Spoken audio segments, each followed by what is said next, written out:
এই যে একটা জাতীয় ঐক্য তৈরি হয়েছিল, ওই জাতীয় ঐক্যের মধ্য দিয়ে 5ই আগস্ট শেখ হাসিনার পতন হয়েছিল।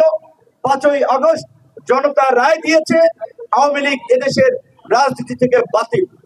সেই বাতিল মালকে আর ফিরিয়ে আনার কেউ চেষ্টা করবেন না। সরকারকে আমরা জানিয়েছি, রাজনৈতিক দলগুলোর সাথে আমাদের আলাপ আলোচনা। বাংলাদেশে অনেক রাজনৈতিক দল আছে, এখনো প্রায় 50টির নিবন্ধিত রাজনৈতিক দল আছে। কাজে একটা আওয়ামী লীগ না থাকলে এই দেশের কিছু হবে না।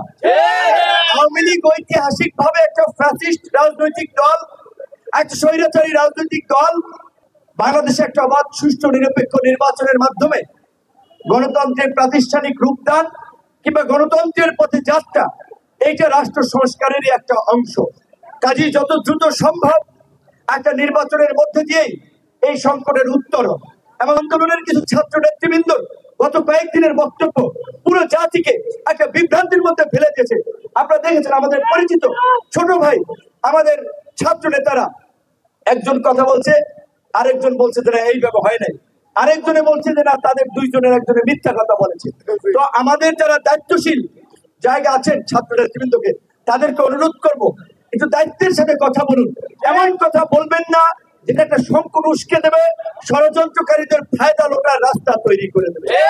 এই আন্দোলনে ছাত্রদের, তরুণদের ভূমিকা ছিল, তারা নিজেদের জীবন বিসর্জন দিয়ে, নিজেদের জীবনকে তুচ্ছ তাচ্ছিল্য করে বন্দুকের নলের সামনে দাঁড়িয়েছে।